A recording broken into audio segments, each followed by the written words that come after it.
Keepers of the Word. We are an esoteric study group of Freemasons whose purpose is of sharing knowledge of mystery schools and debunking misconceptions about Freemasonry. You're here with Mike and James this evening. How's it going? Disclaimer, any of the opinions expressed on Keepers of the Word do not reflect the opinions of other organizations or Masonic lodges. Today we have our special guest with us, Brother Max Paul. That's right. All right. Well done. Why don't you tell us a little bit about yourself, Max, and what you're here to talk about today. How's that sound? Oh, okay. Maximilian Paul. I'm here to talk about the Order of the Temple of Astate. It's a fraternal and initiatory magical society started by Carroll Runyon in 1970, roughly about then. I think it was exactly 1970. We're coming up on, I think, our 50th anniversary now, which is really quite exciting. I was actually born here in the States, but I was raised in Australia, hence the strange and obnoxious accent. I've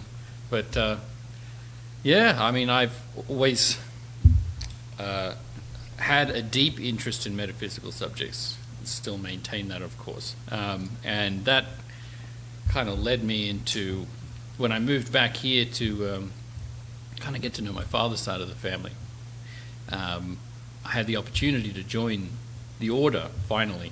I'd first heard about it, of course, like many people do, through YouTube, when they stumble upon the secrets of Solomon's, the dark mirror of Solomon's magic, when they see Poke do his documentary that he did some time ago. And I thought that was fantastic. Before that, I was a little bit more of a milquetoast mysticist, I suppose you could say.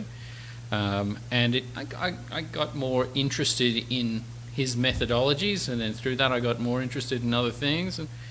And I took the opportunity when I was here to shoot a couple of emails, and that's pretty much how you join the OTA. You go to the website, you email Poke, and he'll get back to you sometime. No, he's all right. He's pretty good at that. Sometimes he'll miss it though. I think he missed my first email, but he got my second one, which was great. And then he'll invite you to join the associate member pathway program. It's almost like a 0th degree in the order as the associate members program, where you'll join, and it's like this is one of the differences between the OTA and I think a lot of mystical societies. I think if I can spoil one of the questions you actually had written in here for me, was something to do with how do you know you're not being conned at some point. Well, suffice to say, you never really can 100%. You got to follow your gut. Right. But the OTAs, for instance, if you look at something and it has a ridiculously high initiatory fee, alarm bells start to ring. And I remember when I joined, it was $10 a year, and I'm like, okay. And it came with, these days it's $35, and it comes with 2 books, a bunch of instructional DVDs and things like that. And that's, an introduction to the order, the things that the systems that we use, and yeah, it's. So pretty much just covering the cost of the... It actually more than covers the cost of the books. The books Okay. and the DVDs together, I believe, are actually more than $35 put together. So Poke likes new people joining, so he likes to encourage that. So how did Poke... What was the inception of the order?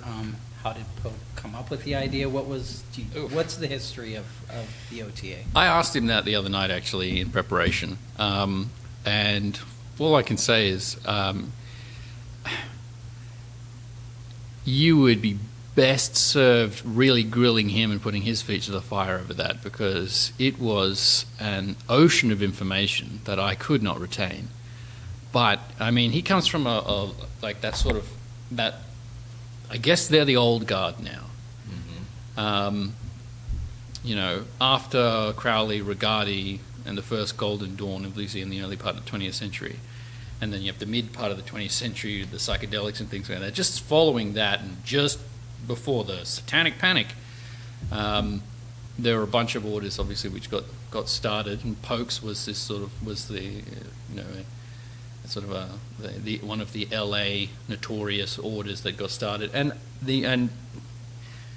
a lot of the the stuff that we do in the OTA is very, very similar to what he did to start off with, because it's obviously as authentic. It's sort of authentic grimoire type magic with a certain amount of Poke's Poke's anthropological and philosophical ideas thrown into that. The type of magic is like a psycho-spiritual self deep dive into the subconscious. That's the aim and the goal of it, and the theory behind it. The idea that the genie of King Solomon's mirror are aspects of the human mind. It's more of like higher magic, right? yeah. Like High magic, which is pretty. It's hard sometimes to find a really good high magic society, you know, because they often form and then dissolve. And they'll form around a group of people who come together and they decide to have it. I know of a few societies. I think there's one I don't know a great deal about, but I know it's called Gents for Jove. I think it might have been somewhere in Texas or something like that. And it's one of my favorite authors, Friedrich Chasson, is a member of that, I believe. There's a few occult authors of today, and I know that whether you're a guy or a girl and you join the Gents for Jove, you dress up in a suit, you go there, smoke cigars, and you do jovial type magic, and that's a thing. And it's and I don't know how formalized any of that is for them. It sounds like an enjoyable gentleman's club, but Poke's concept has always been about forming a structured, methodical system, almost like a martial art type system, where you go and grade by grade you are exposed and slowly initiated into deeper levels of Western ritual, mystical tradition, which includes the philosophy as well as the practice. And you only ever go as far and as fast as you feel as though you can go. The system itself, Poke, when he first wanted to create a real systematic approach, he discovered, rediscovered in one of, I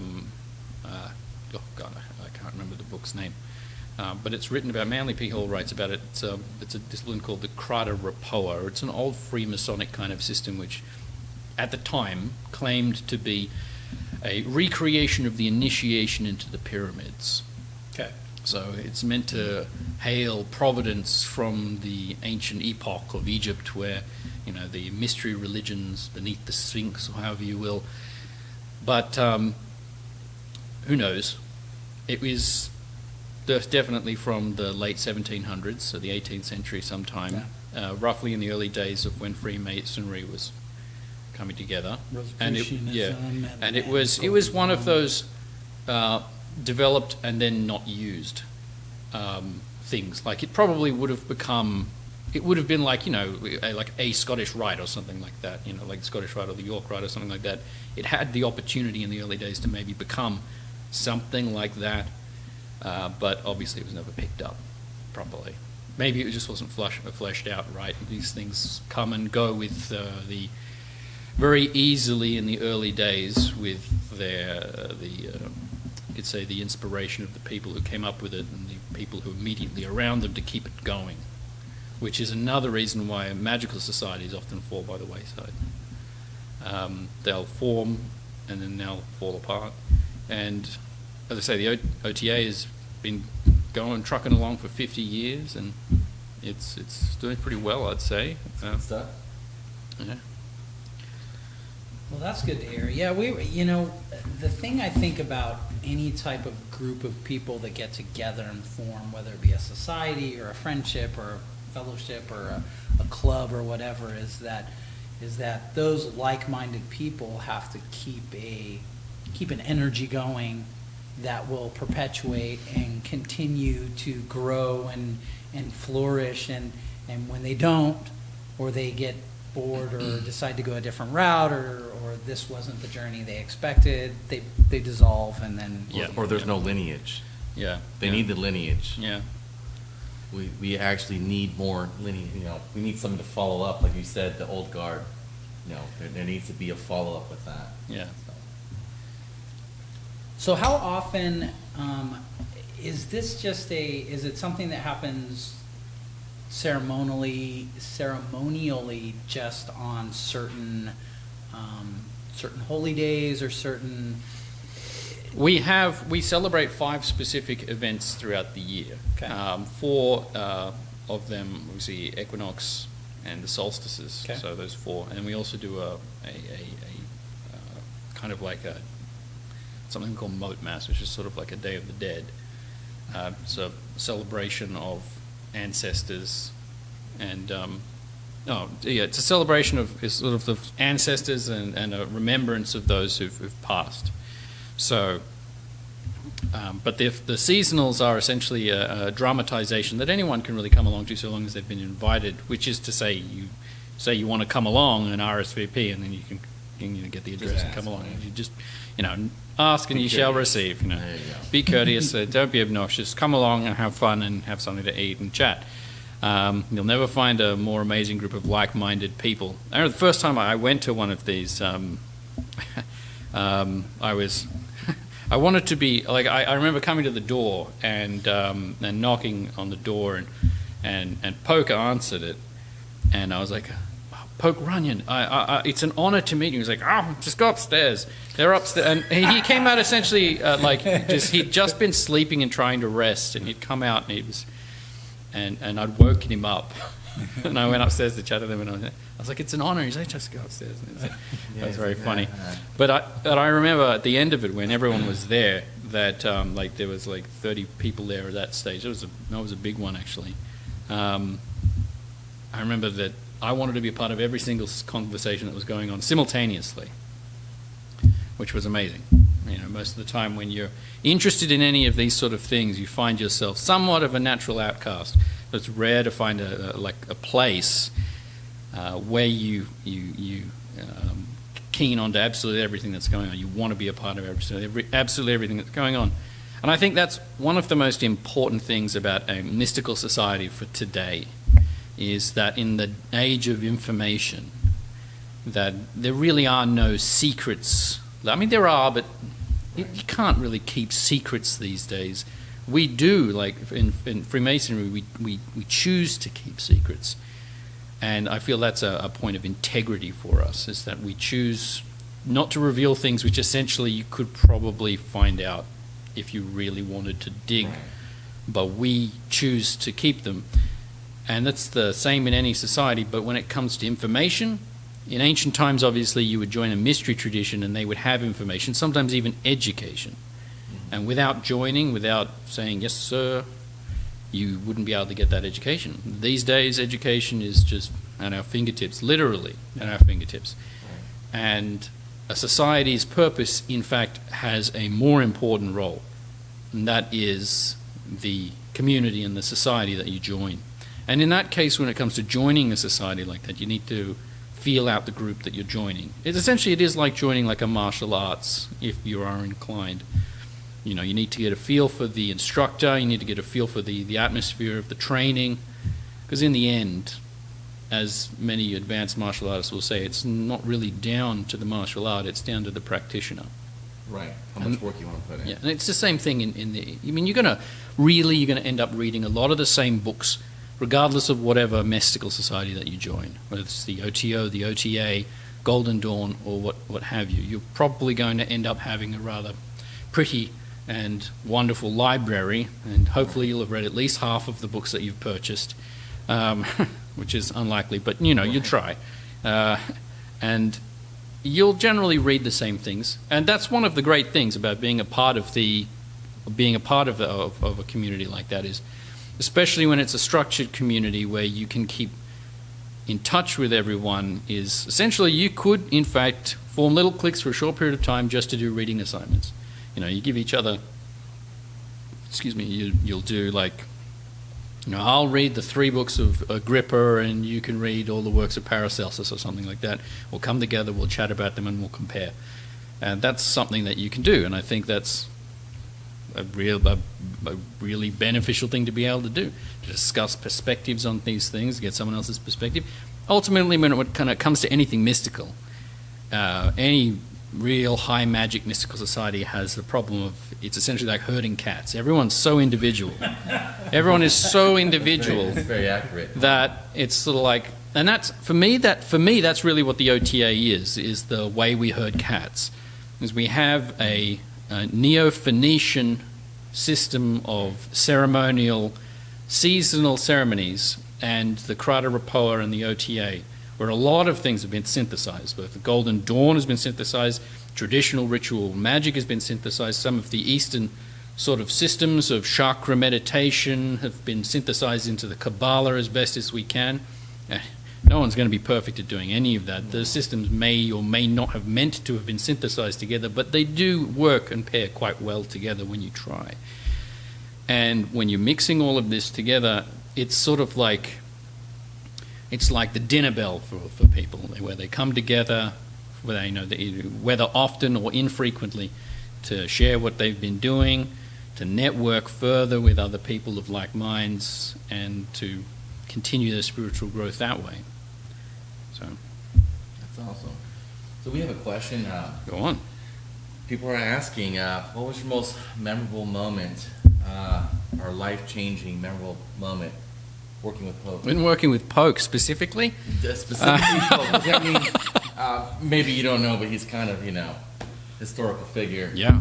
A lot of people like Poke. A lot of people, He's he's up there, right? A lot of people talk about him in the community. Oh yeah. I know I was happy to meet him at Esotericon. I followed a lot of his work since I was a kid. I assume they mean like magical, mystical. Just what's the most memorable, life-changing moment in working with Poke? Go upstairs, everybody's Go up there. upstairs. Just get out of here. Shake your hand later. There are several, like the grades that we have in the Krata Rapoa, the way that Poke has restructured them, and he said it's the Krata Rapoa Reformado, so it's a reformation of it. It can't actually be the Krata Rapoa as it was exactly, partially because there are, there's like poisonous snakes involved and things like that. And you're like, well, no, of course they're not going to throw poisonous snakes at the initiate. Right. The initiates used to die going through some Exactly. Well, they were meant to kind of have that. Obviously, it was meant to be some kind of like Golden Dawn semi-pageant that Freemasons could put themselves through back in the days where they might have been able to be a little bit more, maybe throw a snake that doesn't have teeth. There you go. Right. But they don't know that. Still the fray. Yeah. But back in the day, like I was there, back in, obviously in ancient Egyptian times, whatever the mystery traditions really were, we're obviously not entirely 100% sure. If I can even approximate 50% sure, 20% sure, 10% sure, we're not sure, but they certainly took it very seriously. Very, very deadly seriously. It was a religion that seemed to be predominantly for the royalty and the priests, and that's it. That was the mystery.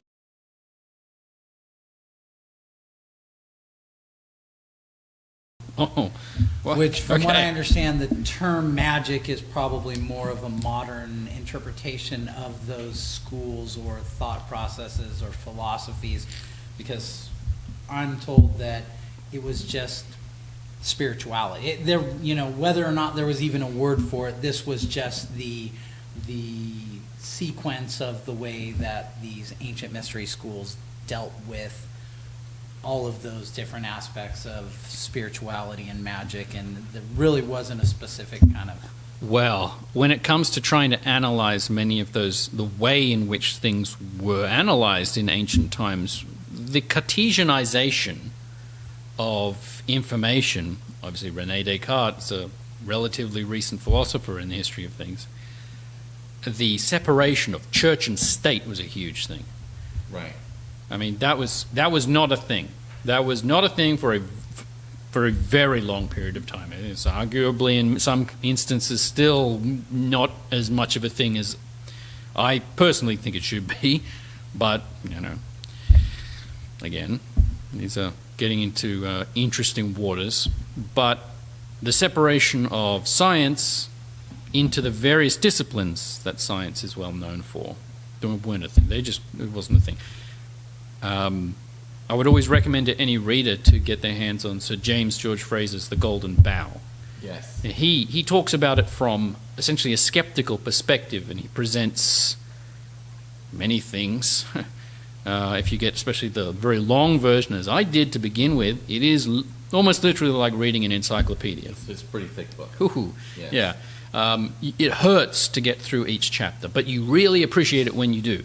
Once you finally reach the end, you're like, oh, wow, that's great. It's like when you swallow something and it gets slightly stuck in your throat and it slowly works its way down and you get, oh, okay, good, I feel good now. Yeah, that's like reading The Golden Bough. But it's very worth it. It's well worth it to sort of get into that idea of the types of magical thinking. Now, whether, I guess you could say the difference between a skeptic and a magician is that to a magician, magical thinking is everything. It's not. It's a contemptful thing to say from a skeptic's point of view. That's just magical thinking. From a magician's perspective, it is, well, there is a reason we think that way. There is something to it, something archetypal, something beneath everything. And then, if you were to say if you were to read The Golden Bough and then you would read the books of Agrippa, if you can then wade through that, do get a good translation. Donald Tyson's translation, do. Don't do, again, what I did and just get an actual version of Agrippa's old academic works and attempt to read that. Whew. Sorry. Yeah, that was... Old English. Yeah. Well, for me, Crowley is that read. Trying to read Crowley, to me, it's just even something so small that he's written. It's like every single quatrain is just like this intense, like, magical formula that he's going through during his writing process, and it takes so much just to analyze some of those old writings, just to take it in and interpret what it is that you're trying to get out of it. Yeah. I mean, Crowley was many things over the course of his life. I think whatever he did, he was a controversialist. Oh, absolutely. And he delighted in that. Loved it. So, Shock and awe kind of yeah, guy. he enjoyed that. So what would you say would be your most memorable moment? Oh, okay. So, I'm sorry to whoever it was that asked that question. Don't worry about who asked that. I think it was that person. Yeah, the Red Dragon. Red Dragon. Oh, interesting. Should I tie it into that grimoire? Yes. I don't know. So, the Red Dragon's not by William Blake. That's the painting I think you're thinking of. Painting. The Red Dragon, the Dragon Rouge, is a grimoire. Right. So Well, one of the Faust. Anyway, I'm getting sidetracked again. Red Dragon. So, Red Dragon. Yeah, one of the most powerful initiatory experiences is our third degree. One of the most important things in ceremonial magic is the angels of ceremonial magic. And in the third degree, one of the most important, anyone who's serious about occultism will come across I would hazard to say the key, the central ritual of Western ceremonial magic, which is the knowledge and communication of the Holy Guardian Angel. Specifically, you might know it from the grimoire or the book of Abramelin, the Mage. Mm-hmm. Also, Liber Semech is Crowley's book on that. It's slightly abridged. There are some more contemporary works. Just Holy Guardian Angel is a new work by Nephilim Press. I think it is in paperback now. A series of accounts of modern occultists. But our third degree is essentially a psycho-spiritually contracted version of that. Like it's obviously the Abramelin rite is like in the original version, the ritual itself takes place over the course of a year and a half of like abstinence and self-deprivation, slowly and gradually increasing. And there is true merit to that continued deprivation again, one of my favorite authors, Freda Ashen-Chasen, wrote about the fact that he did his Abramelin retreat over the course of about 11 days, a week or something like that. But he had been building up to that with a lot of various, just generally lifelong trauma and questioning and self-existentializing. I think I could be wrong. If I'm wrong, Freda, I'm sorry. I might be getting your story confused with Rufus Opus. But essentially, it was like year long of just self-analyzing, questioning, and prayer. And essentially, it is the central ritual of most shamanic traditions. Right. So the Abramelin rite is the central ritual of the Western tradition, only because it's the knowledge and communication of the Abrahamic idea of a holy guardian angel. But when it comes to ancient Greece, it was like your personal daemon. Or when it comes to ancient Egypt, it would have been similar. In other shamanic traditions across the planet, most of the initiatory experience is going somewhere for a period of time, don't come back until you've made contact with the other side. Hero's journey. Hermit. Yeah. And you stay there until something happens. And, if you stay there long enough, you will sweat, you will bleed, you will cry, you will wail, you will hurt, and you will wonder what the hell you're doing there. And when you're ready to leave and you decide, no, I'm not going to leave, something happens. And I would say that was the most impactful moment. I would say that would be the most impactful moment in the order. I mean, it's built into the structure of the initiation. It is our third degree. And it's like the entirety of the third degree. It's this retreat that you have to undergo in order to be eligible to then go to the fourth degree. So it's like it goes first, second, third, fourth. But it's sort of like that third is like this barrier, this like emotional liminal barrier that's like boom, So. Have you witnessed something happen that was paranormal or spiritual? I'll drink to that. So, when it comes to... Thank you again, Red Dragon. These guys have a lot of questions. That's okay. It's good to have an active participant. Hello. There's 1992. Younger than me. That's depressing. So, yeah, get over 30, things start failing, and you're like, oh dear, here we go. Okay. Yeah, that's my kid's age. So. Yeah. He's real old. I'm just old, he's real old. Have I ever experienced anything paranormal? Or super, or yes. Or spiritual? The answer is yes. Yeah. Yes. Within the order? Or? Within the order, we take a lot of safeguards so that most of our experiences that we have tend to be more psychological in nature and explorative. It's more personal, right? Especially when it comes to, for instance, our Enochian aethers that oh, wow. Like, we did all of the Enochian aethers. Poke had put them together, and they were just... It was like doing, like, a Scottish rite, but like an internal spiritual pageant of a Scottish rite. And it was just cool. So cool.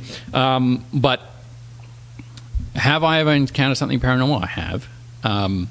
And it's one of those things where, someone asks you, are these things real? And you're like, they are not, until they suddenly are. You can't explain it away, right? And then afterwards it sort of fades into, did I?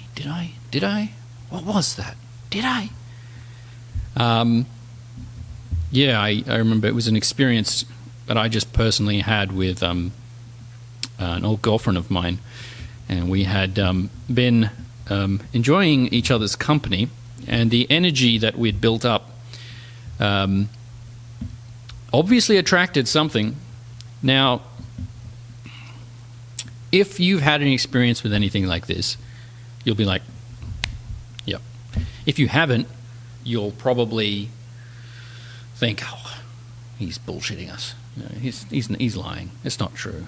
Look, when you feel these things, when you experience these things, when you feel the presence of these things, or right then, this is not fake. It's like there is something there. And it's an undeniable presence that seems to communicate almost entirely. It's almost like have you ever had someone walk into a room and you're like, wow, that person, what on earth are they here for? I can feel what that person is feeling right now.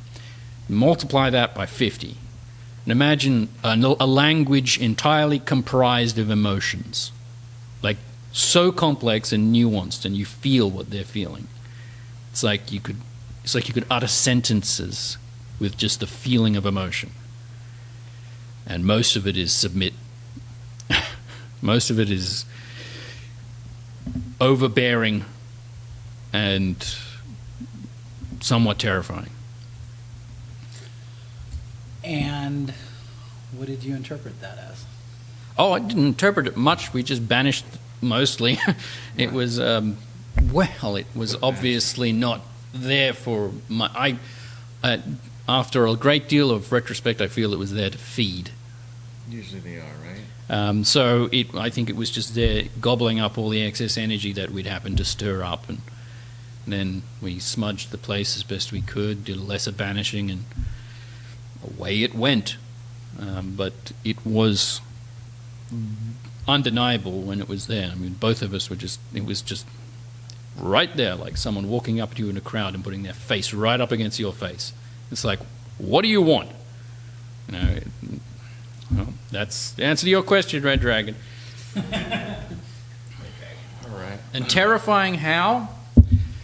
It's not intellectually terrifying if they can reach into your guts and make you feel terror.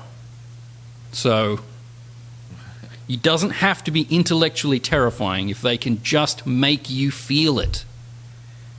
You are just terrified. That's all I can say. Right. We go on to first one. Sure. What's the fundamental differences between OTO and OTA? Saw that question on this sheet, and I got to say, I'm not in the OTO, so I can't really answer that question with the minutiae I think it will deserve. I do know that the OTO has a very heavy thelemic element to it. A lot of people get into the OTO, they love Crowley, and that's cool. That's cool. But in the OTA, we do have a much heavier emphasis, much more Golden Dawn, much more angelic-based, especially these days. I think in the old days of the OTA, it was fun to be a little controversial back in the Satanic Panic era. I mean, it's fun to be controversial these days. But no, these days it is a much more sort of... It has a great deal of... I wasn't a part of it back then. I can't say it has more structure. But from my perspective, it has a great deal of structure and strictures, and there's a heavy emphasis on the invocation of angels. I know many times when I go to Poke's temple, and we're thinking of, he might have, let's do some Goetia tonight or something like that, and then we'll check the mansions of the moon, and we're like, we shouldn't. And it's like, let's just do an angel, and it usually ends up doing that. Let's just do an angel, and I know. So we summon all the various angels of the Sapphira or the Quarters or something like that, and it's wonderful. So I have a question about the mirror. The dark mirror. Will you? Yes, please talk about the dark mirror. Whatever you would be willing to share with us about because from my study and information on the OTA, that is definitely something that is. Poke has developed a series of specific methods for really getting into the deep mind through the use of a mirror and the distorted reflection, as well as crystals, and just generally using almost any hypnotic focus. I have always been somewhat of a lame duck when it comes to actually being good at that mirror stuff, being good at the facial distortion reflection. And Poke's come across people like myself many times, and at first I think he thought we weren't doing the work.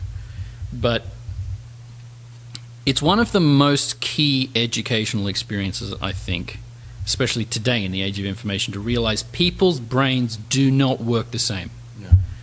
We don't learn the same, we don't experience things the same, we do not think the same. It's the reason why people can hold contrasting beliefs and honestly both be quite right. It's that this is the way it is for that person, the way they see it, the way they perceive it.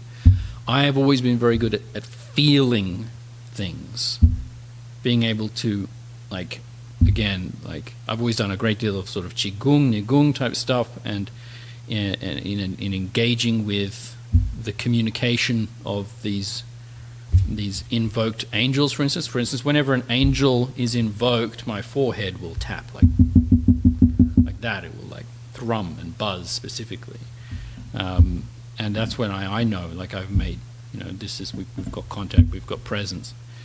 And that's something specific for you? Well, specific for me, it's not necessarily for everyone else. But suffice to say, what I'm saying is don't be discouraged if the mirror distortion doesn't immediately work for you. It's valuable to continue to develop towards each one of the ways of doing things. Every occultist is going to be different, as we said. It's like herding cats. And there is really no way of stopping that. It's always the first hurdle, right? Well, I say it's the difference between an occultist and a cultist. Mm-hmm. A cultist is going to follow a leader, an occultist is not. Right. An occultist they tend to be the center of their own universe just by the nature of the fact of being an occultist. That's part of the doctrine. You are the center of the universe. And you are the microcosm. And that's, as above, so below. You are the microcosm of the macrocosm of the cosmos. But is that an element that is different within the magical order of the OTA versus others? Because I personally haven't come across too many that really focus on the dark mirror the way that... Yeah, the dark mirror has a great deal to do with the mysterious nature in grimoires of conjuring spirits to visible appearance. How that's performed. Some magicians would have said you've got to have the sight, and then when they're conjured you can see them, which is sort of like saying you've got to be a natural, some form of psychic. But most magicians tend to be like, nah, we can figure it out. Poke's system is about delving into the deep mind.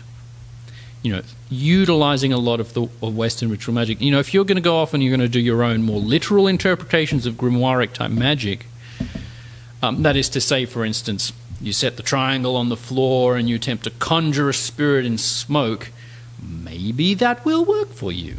Maybe it won't. Maybe you'll be discouraged. But the mirror distortion reflective, really getting into your own deep mind, you have to ask yourself why you're getting involved in many of these things.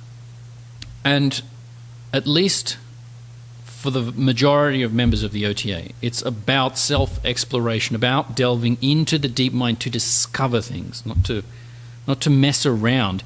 You have to already somewhat be of a stable emotional character to join the OTA, which is sad because there are a lot of, to some degree it's sad because there are a lot of very enthusiastic individuals, but you do need to be able to be willing to confront those demons, the ones that you have inside you, because real or psychological, if you deal with something that will just conjure your darkest fears against you, you want to have very few of your darkest fears available.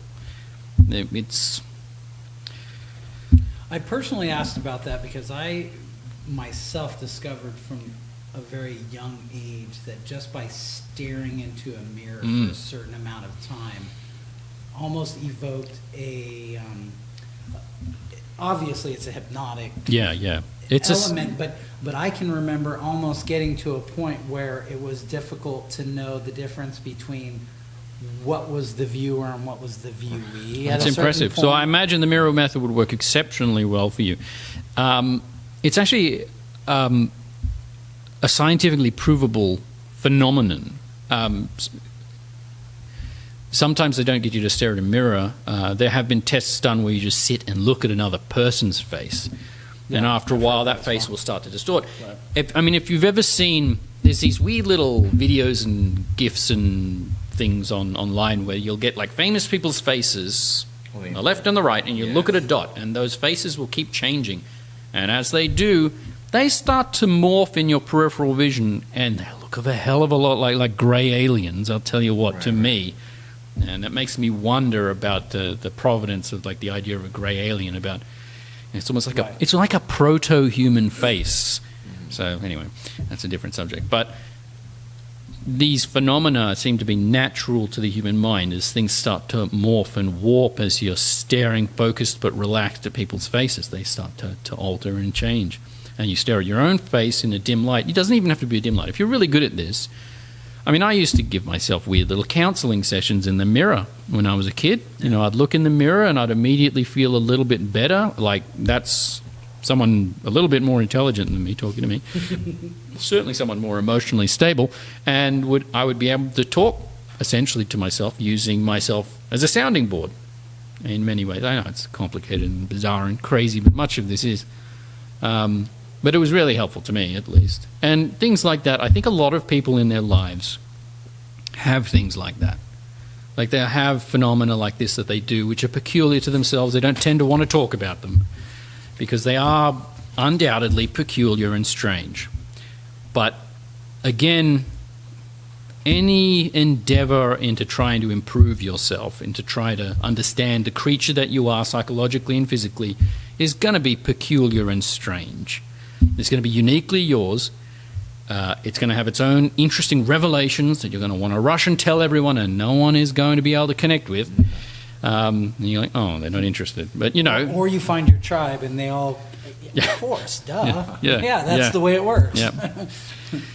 And your tribes will come and go to a large degree. Again, I think why I really love the OTA is that it is a place to come together to touch on with people who you develop a relationship with over the years. Some people of similar interests and the same interests. The interest in mysticism and in self-exploration and improvement. It's not just simply attempting to put a new fresh coat of paint on a building that's falling apart. It's about really renovating things from the roots.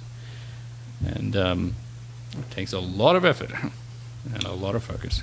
So I have a comment and I have a question. Go on. My first comment after discussing the whole being of the right sound mind, just real quick, I remember us talking with Lon, and Lon made a comment that anyone that is going to delve into magic should definitely see a psychotherapist and make sure your head's right. So right. I always think about that whenever we talk about anything like this. You need that balance.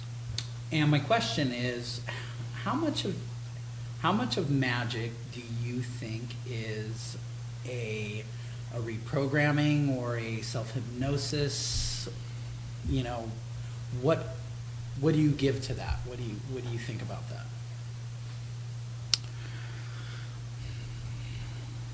Well, that actually opens up for me a slightly more interesting question. Well, sorry, don't mean to say it's less. Okay. No, that's fine. A question, I think, which is what is the nature of magic? Okay. And we utilize ritual magic often. I remember when I was first buying my little library, one of the first books I ever purchased was a book by, it was like a reprint, sort of makeshift copy of Albertus Magnus's White and Black Arts. And when you read through this book, you swiftly realize that this isn't magic. This is like self-help prayers and farm recipes. Like, he's got a recipe specifically in it for how to make your shoes repel water. It's a recipe for Scotchgard. There's another one which is... It's a ritual. Hey, if you see good Scotchgard, that is sorcery. Right. That stuff's sorcery, man. Back in the day it was. Coat sand with that, and it's dry when it comes out. That's some dark magic right there.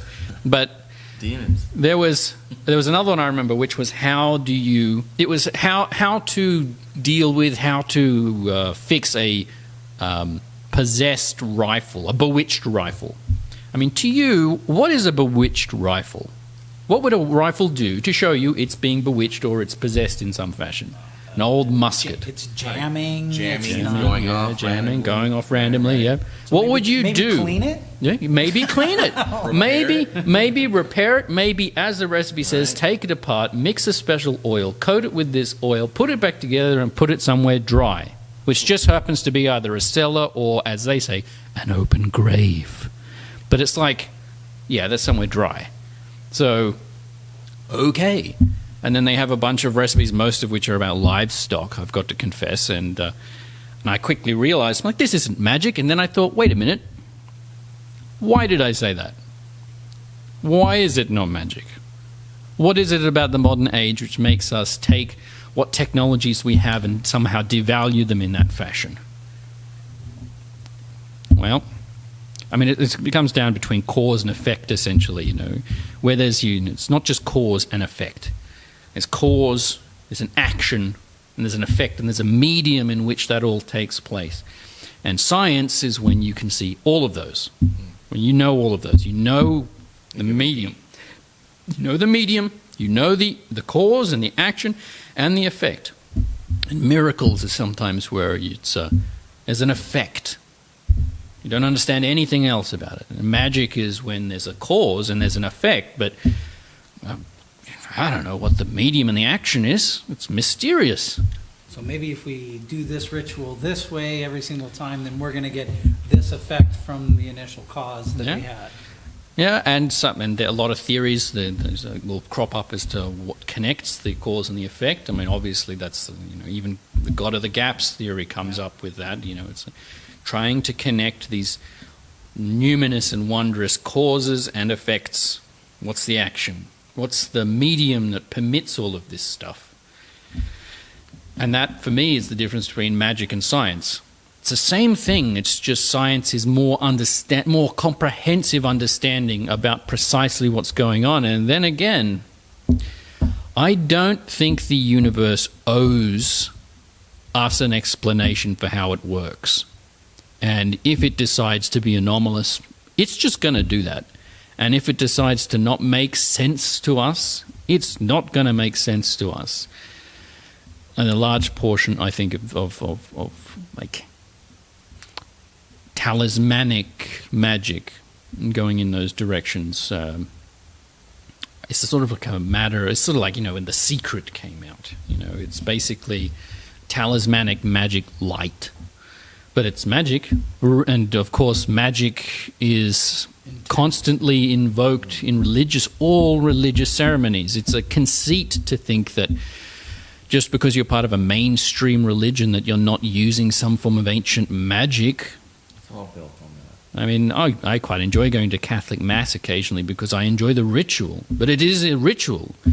And it is as simple as that. If you want to change your body, well, there are certain rituals you have to go through, aren't there? Certain actions you have to perform, certain things you have to imbibe, certain smells you're going to encounter, certain entities you're undoubtedly going to be encouraged or discouraged by, certain ritual spaces that you're going to invest yourself in. And this is just, for me, it's the communication between the mind and the body. And that is really, I think, to me, the mind is like, the relationship between the mind and the body is like a relationship between the ocean of the body and the bubbles of the intellectual mind that float on the top. And because it's on the top, it thinks it's in control. But it's nothing more than the bubbles that froth up from underneath, completely at the whims. That, I think, is really important in understanding psychological issues of today. I mean, your ocean, in order to get involved in the magic, should be as calm as possible. You know, your body, your chemistry, your mental state, you don't want it to already be raging and then start extra swishing around in the waters of the deep mind. But the language that allows the mind to communicate with the body is that the mind can set things up in advance that the body has to go through. And when the body has to go through a ritual scenario, it must change. It just will change. Otherwise, the mind has absolutely no power over the body for the most part. It's all just interpretation, meaning-making, and conceit. So... Well, there's debates about that, with the subconscious actually being in control of everything, and that's part of what reprogramming and... Well, that's what I mean by the ocean. The ocean is like that. This is, you know, the unconscious, the deep mind and body. Controlling stuff that we don't even have a clue about, so tapping into figuring out how to... Yeah. I'm just the rational thought, like whimsy. I mean, it's the reason why you can't just quit smoking by going, I'm going to stop today. It's, no, the body is going to keep going. And you either don't, you maybe, like, cold turkey is one of the hardest things for any addict to do. And there's a reason for that, I think. Anyway, any more questions? Well, we have another question. Oh, please. Please. So, do you have a favorite angel or spirit to work with? Yes, my holy guardian angel. Okay. I'm not supposed to speak So their name. what you can, I guess, however you can answer that. It's always going to be. That's always going to compromising. be your favorite spirit to work with. Awesome. It's always like once you've made that connection, whether it's whether it's communication or true knowledge and communication, and they mean knowledge biblically. Like you bond with it. Like you become one. That's the idea. How would you, for our viewers out there, if they were to take their steps to identify their angel or spirit, what steps can they take? Well, one of the preliminary things that is done is to acquire a working name. Mine was very reticent to give their name. They gave me a poem of all things that I had to recite every time instead of the name. But it was a very beautiful poem. But still, there are methods both with the pendulum and with tarot cards. I use tarot cards, specifically the trumps, but you deal them to get a working name. Each one of the tarot cards has a Hebraic syllable. That is, at least the trumps do. Yeah, the trumps do. I don't know whether the lesser cards do. I'm not very good with tarot. I know it's appalling, but I'm more of a geomancy kind of guy, which is interesting. Anyway, it's like the Western I Ching. But brutal, as is typical. Really brutal, as only medieval systems can be. You can use a pendulum to try and get a working name. I feel you have to do as many purifications and banishments as you can. The actual ritual itself is meant to be, as the Book of Abramelin says, the simplest thing that it can possibly be. And that is, it's basically purification, self-deprivation, and prayer. And the deprivation is basically you're telling yourself, it's like that biblical passage, the man need not live on bread alone, but every word that issues from the mouth of God. And that's essentially the state you want to get into. That whole 40 days in the desert was basically Christ's Abramelin ritual, if I can be so bold. It happens to meet the devil, but then you will. When you start testing yourself, you will... Every possible vice that you ever developed in your life is going to bubble back up. It's going to tempt you with everything. And you have to say no. And you have to keep saying no, and you have to keep saying no to absolutely everything. And our ritual, I know, is rather truncated, although I would advocate that people do a great deal of soul searching before they do it regardless. The ritual itself takes place only over the course of 3 days, 3 intense days, but you should spend a great deal of time before that. I mean, there's no eating and there's like no sleeping during those 3 days. And no sleeping was a little easier for an old insomniac like myself. No eating was an interesting thing, but just that it gets you there. Have another question? Let's see. In your opinion, do you feel the divine goddess is more interwoven in today's society than it has in past civilizations? And have we lost the true way of worshiping and honoring our gods? No, two questions. No.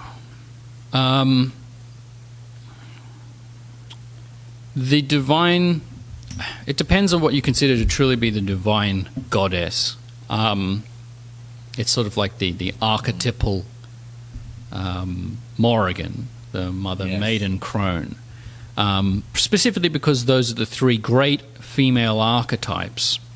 And of course it's controversial for any male these days to discuss subjects that are specifically pertinent to female spirituality, and these undoubtedly are. They're archetypes which men have mostly encountered with reverence and fear, I think ostensibly because humanity exists for the women. And they are the heart of humanity in many ways. Without them, of course, without men, there's no humanity as well. But, we can do with less men, but a tribe can't do with less women. Women are the heart of the tribe and the heart of anything that spreads out from the tribe, whether that's religious or spiritual or what. And the divine goddess is going to be this archetype of absolute femininity, whatever that may mean to you individually, because we do get almost too relativistic with things these days. We sometimes disassociate from traditions of the past before I think we've explored whether they're still necessary or not. And I think that's not a good thing. Some traditions exist to make sure that you don't have to find things out yourself. Other traditions, of course, are relics, vestiges of times we no longer require. But it's not for me to give examples of that. But the goddess, I don't think we're more connected these days. I think we're more... I think there's a great deal, it's almost too... almost monkey mind civilization these days about these things. There's almost too many versions of the Supreme Goddess to some degree. Of course, everyone has their own interpretation, yes. But I think we argue a little bit too much with each other about how you should interpret the goddess my way. But no, it's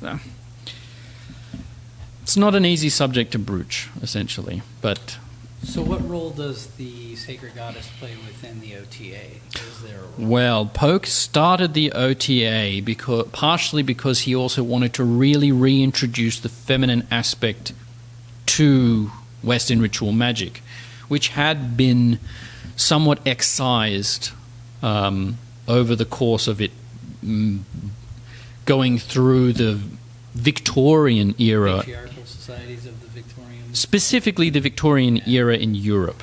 Like immediately before then, the females had a great deal more role. I think there's a misconception that women for thousands of years didn't know. It was sort of like this little tiny bottleneck which we're still reeling from. Victorian society definitely played a major role in the suppression of... Yes, it did. And it also, we have a lot of hangovers these days from that era of thinking that it was... Absolutely. But... Polk wanted to reintroduce... Yes, he wanted to reintroduce the goddess because essentially during magical ritual, it is certainly the Order's opinion, and basically what I mean to say that is it's Polk's opinion, and it is generally anyone who's experienced its opinion, That you need a priestess. You don't necessarily need a priest, but you do need a priestess. And it's good to have that mix of both masculine and feminine energies in a ritual. Now, there is that in man which is feminine and that in females which is masculine, of course. Right. And that all the secrets shall be unlocked unto you. But when it comes to like the actual seasonals and things like that, I mean, I have seen women do gods, and I believe I have seen some women do like the priest roles occasionally, but I don't believe I've ever truly seen a man do the priestess. Essentially, if the priestess is in absentia, she's just in absentia. It's very important for ritual magic in many regards, both to balance it philosophically speaking and also to balance it, I would say, energetically speaking. And so is that still something that is part of the OTA? Oh, yes. Or was that, okay. Oh, yes. So that's maintained. Yes. Oh, yes. I believe I got grilled about that when I suggested that a man might take the office of priestess once. No. So, no. You're wrong, no. No. But that's okay. I'm regularly wrong. But that's okay. I mean it genuinely. It's the first step in learning, right? Oh, yes. I think the closest that I personally ever saw to that role was at a shamanic experience that I had where there was a shaman and an assistant shaman, and the shaman had a very masculine energy, and the assistant shaman was a man but had more of a feminine energy, and it was a very give and take amongst the two of them. But I mean, obviously, I'm just interjecting. Look, if it works, it works. That's the way it is. I mean, that would be a contestable thing for any skeptic to hear. But if you've been involved in these things, if it works, it works. It works, right. Formula works. But for the most part, well, it's also nice having a priestess around. Just saying. So, first of all, let's talk. I know we're probably going to need to wrap up pretty soon, or okay, we're going to. Okay, good. So one thing we have a note down here about a Masonic tie-in. Can you? Yeah. Can you give us any information? Well, there are considerable Masonic tie-ins. I mean, there are many Freemasons in the OTA. I think that's partially because people who are interested in joining the OTA also tend to be interested in being Freemasons. It includes co-masons, so that we actually have a few co-masons, female co-masons, who are involved in that. It's just sort of, you can't ignore Masonic influences when it comes to the maintaining and development of magical systems throughout the, past 300 years. You just can't.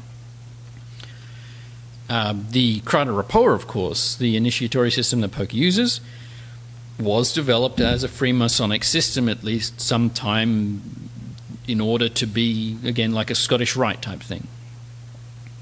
When it comes to the Golden Dawn, tends to be has a lot of very structured ceremonies and regalia and things like that. And the OTA, for the longest time, has gone, I think, through phases where it has had and has not had. As the membership has waxed and waned and fresh and new interesting information has come and gone. But these days it is becoming a lot more structured in that fashion. I think our goal is at some point to be able to actually have very much lodge-based practices that people can come and partake in. At least it's like the lower sort of the initiatory levels, which is very angelic and meditation-based, middle pillar-based type exercises, which I highly recommend doing middle pillar for anyone. It's basically the Western version of chakra meditation. Mm-hmm. And it starts, and I honestly, I've found a great deal of benefit in doing the middle pillar more than, the traditional chakra exercises of coming from the base and going up. And, coming from the top and going down, I found much more, has opened me up a lot more. I'd say it's really been much more profound. But yeah, the Crotta Repoa is Masonic tradition, and you can kind of see that. There are no female positions in the original Crotta Repoa scripts. Manly P. Hall wrote about it. There's a couple of other books that write about it. Not a lot, actually. It hasn't been explored that much. Initiation into the, what is it? I can't remember. I'm sorry. But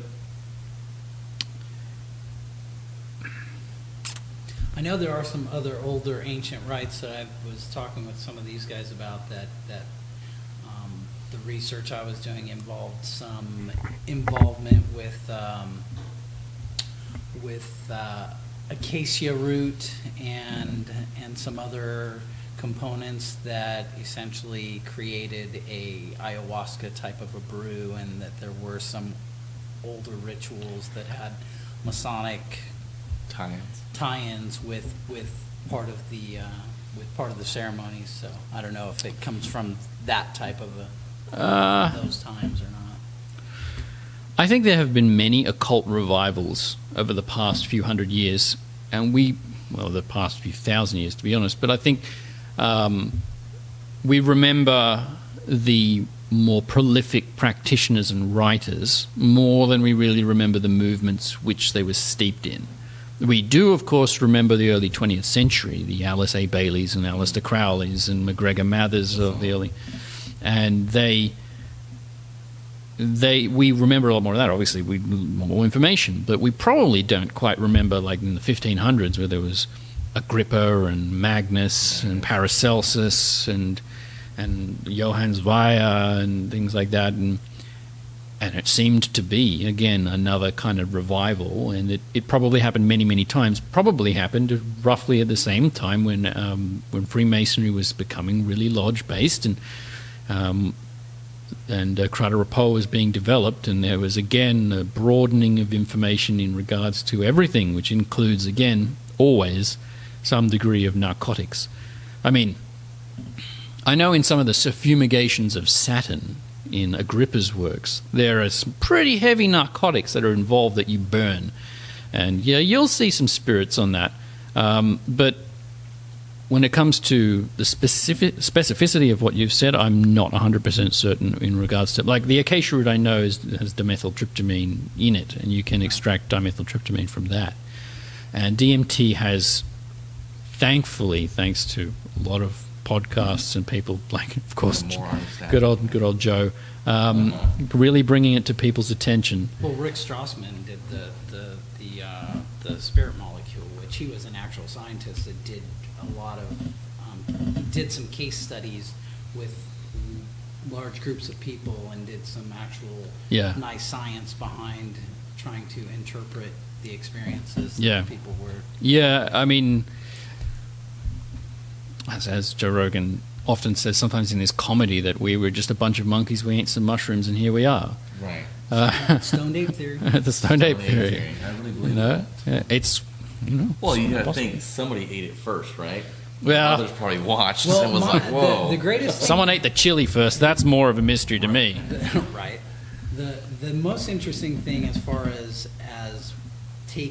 consuming mind-altering substances, that animals throughout all different animal species mimic those behaviors. Yes. Whether it be dolphins chewing on the pufferfish, with catnip, or the cats with catnip.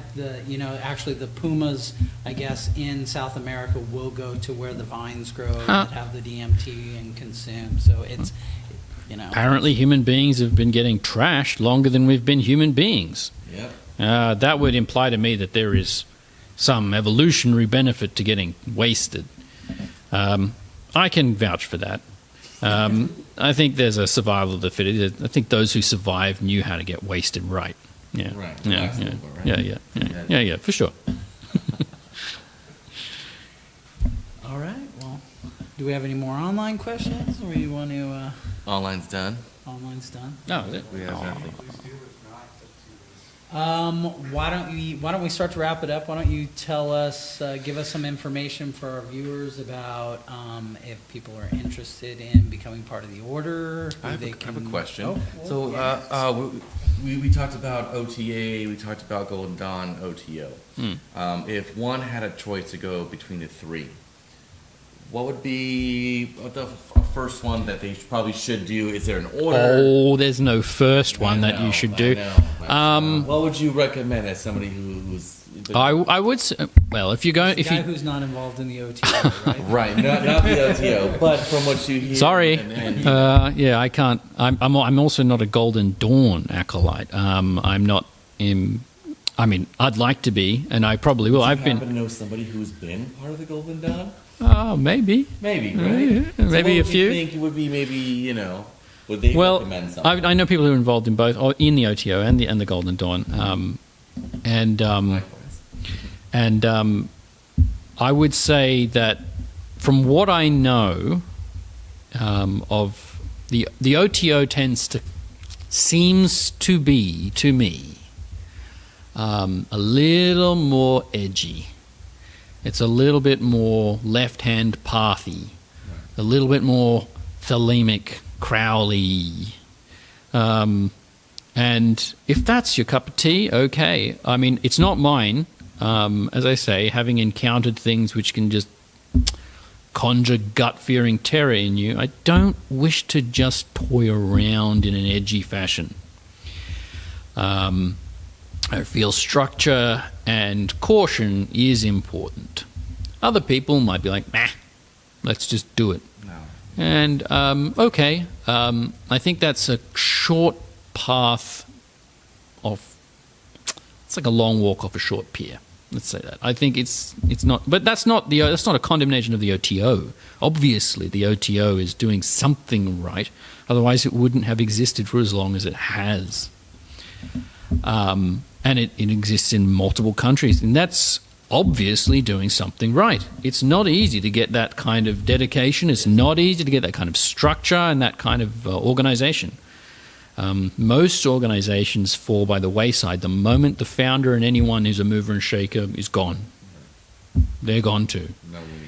And it's heartbreaking, but that's just the way it goes. The Golden Dawn has a certain authority to it because of the Golden Dawn of the early 20th century. It's not the absolute continuation, because that Golden Dawn I know ended, and the newer Golden Dawn is like a recreation of that, but it's still been going on for quite some time, and it is an authentic attempt to obviously re-engage with that. And the rituals do tend to be taken directly from that era, and I feel as though, when I've read through them at least, they have a certain attitude to them, and that tends to be a lengthy attitude. But if you happen to like very lengthy and wordy rituals, it will absolutely be your cup of tea. It is certainly more theurgic, which is to say more divine-oriented, whereas the OTA, I would say you might consider it a kind of a middle ground in a way. We, of course, have members from all of them. And it is very praxis-based. And because of that, we have people who have all kinds of different praxis. It's very based in... Aside from the rituals where we come together, it's definitely more thaumaturgical in a way, as well as theurgical, depending on what your cup of tea is. The main rituals themselves tend to be kind of theurgic, certainly angelic, but it's a definite practical deep dive into Western ritual magic. And I will say, for the viewers still watching, that one of the things that we have attempted to do is that, specifically one of my contributions to the OTA, my contribution to one of the brothers, Freda Solomon, has been to, and one of the other sisters as well, has been essentially, by the time you hit 4th degree in the OTA, you will have all of those hard-to-acquire items that the Key of Solomon insists that you have. And if you've ever gone through that and actually itemized it, you're like, how am I going to get that? Well, if you go through the OTA and you make it through to 4th degree, you go past, the 1st degree and the the 2nd degree, and you go through the Holy Guardian Angel retreat, and you get into the 4th degree. By the time you get there, you should have the training and the equipment in order to do Solomonic magic, both in the order and, of course, at home, wherever you go. So yeah. Good answer. Do you have any other questions? I was starting to wrap it up. You did want me to say how people get in contact with the OTA. Absolutely. Yes. Give us that info. We do have a website. Just look up OrdoTempli Astrartes on Google, because shamefully I can't remember the exact URL. That's okay. I'm sure we can get that information. Supply link. We'll have it in the links. The power of links.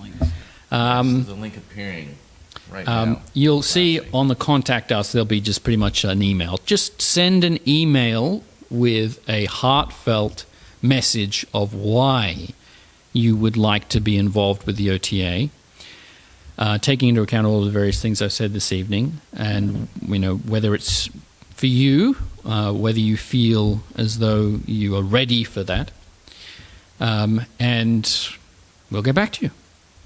And what kind of commitment will people expect to, as far as time and going through the process of going through the degrees? There are a lot of exercises, and for the most part, you will need to come to a temple in order to have the initiations. We have a few of them around, and you can always email and find out where they are. Okay. We have some hermitages, which are capable of initiating individuals, dotted in various places throughout the United States. One of the things that I've always wanted to do was bring it to Australia, when eventually, whenever that be, I move back to Australia, if and when that is. But it's one of my goals is to actually take it back to Australia to do that. But we have a couple of lodges in Texas, I know. We had some in Pennsylvania. Don't know whether they've gone dark or not. And we have many in California, of course. We have some in Pasadena, Silverado Canyon, and some in Silverado still. Yeah. Oh yes, Silverado is the main. Is like you could say it's the Grand Lodge. Yeah. Awesome. And some in Joshua Tree. Talking about that. Yeah. Well, great. Anything else you want to close it up with? Let our viewers know. I'm better at answering questions than I am at proffering information. But well, then I guess I'll wrap it up here, unless James has I'm done with anything my else questions. to- I go all night, but yes, indeed. Thank you very much, Max, Thank you. for joining us. You're very, very welcome. I'm not Mike, so I don't have all the usual Mike spiel with his props that he sends out and all that stuff. I'll just give a quick shout out because I'm wearing Johnny's shirt after our last episode of going to see Johnny and get our tattoos done. So, Brother Johnny, thanks. It was a good time that we had out there with you, and we look forward to spending more time there. All of our viewers, thank you for tuning in as usual, and I guess also those that were at Esotericon. Big thanks to everyone that attended Esotericon, and be sure to keep an eye out for that next year when we do Esotericon 2. definitely. In the meantime, thanks. Thank you, guys.